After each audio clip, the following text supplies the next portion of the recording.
Lalu Allah memberkati Nuh dan anak-anaknya, serta berfirman kepada mereka, "Beranak cuculah, dan bertambah banyaklah, serta penuhilah bumi. Akan takut dan akan gentar kepadamu segala binatang di bumi dan segala burung di udara. Segala yang bergerak di muka bumi dan segala ikan di laut, ke dalam tanganmu-lah semuanya itu diserahkan. Segala yang bergerak, yang hidup, akan menjadi makananmu. Aku telah memberikan semuanya itu kepadamu, seperti juga tumbuh-tumbuhan hijau.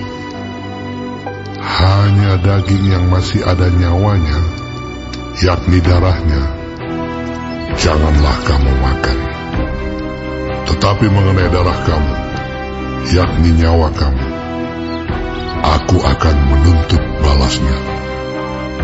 Dari segala binatang aku akan menuntutnya, dan dari setiap manusia aku akan menuntut nyawa sesama manusia. Siapa yang menumpahkan darah manusia, darahnya akan tertumpah oleh manusia. Sebab Allah membuat manusia itu menurut gambarnya sendiri. Dan kamu, beranak cuculah dan bertambah banyak, sehingga tak terbilang jumlahmu di atas bumi. Ya, bertambah banyaklah di atasnya."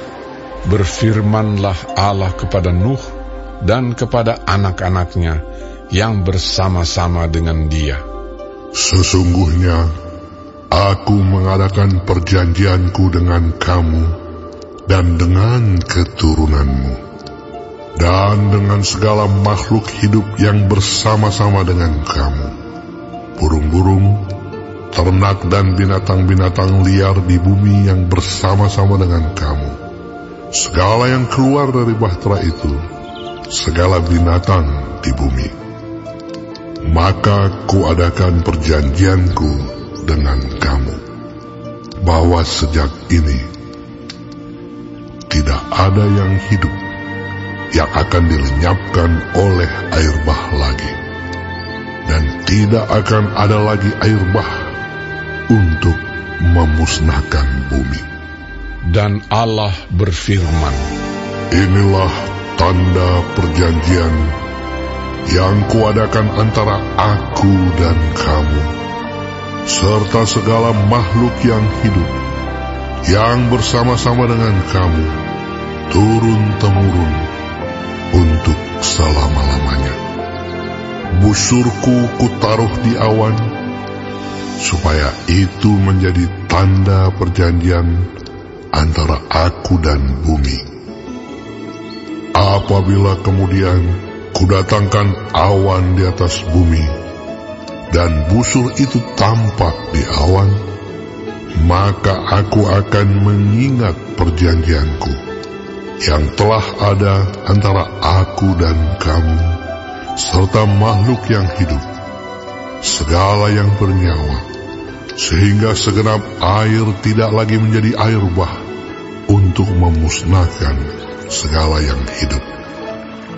Jika busur itu ada di awan, maka aku akan melihatnya, sehingga aku mengingat perjanjianku yang kekal antara Allah dan segala makhluk yang hidup, segala makhluk yang ada di bumi." Berfirmanlah Allah kepada Nuh, "Inilah tanda perjanjian yang kuadakan antara aku dan segala makhluk yang ada di bumi." Anak-anak Nuh yang keluar dari bahtera ialah Sem, Ham, dan Yafet. Ham adalah bapa Kanaan. Yang tiga inilah anak-anak Nuh, dan dari mereka inilah tersebar penduduk seluruh bumi. Nuh menjadi petani. Dialah yang mula-mula membuat kebun anggur. Setelah ia minum anggur, mabuklah ia, dan ia telanjang dalam kemahnya. Maka Ham, bapa Kanaan itu, melihat aurat ayahnya, lalu diceritakannya kepada kedua saudaranya di luar. Sesudah itu Sem dan Yafet mengambil sehelai kain dan membentangkannya pada bahu mereka berdua. Lalu mereka berjalan mundur. Mereka menutupi aurat ayahnya sambil berpaling muka, sehingga mereka tidak melihat aurat ayahnya. Setelah Nuh sadar dari mabuknya dan mendengar apa yang dilakukan anak bungsunya kepadanya, berkatalah ia, "Terkutuklah Kanaan, hendaklah ia menjadi hamba yang paling hina bagi saudara-saudaranya." Lagi katanya, "Terpujilah Tuhan, Allah Sem, tetapi hendaklah Kanaan menjadi hamba baginya. Allah meluaskan kiranya tempat kediaman Yafet, dan hendaklah ia tinggal dalam kemah-kemah Sem, tetapi hendaklah Kanaan menjadi hamba baginya." Nuh masih hidup 350 tahun sesudah air bah. Jadi Nuh mencapai umur 950 tahun, lalu ia mati.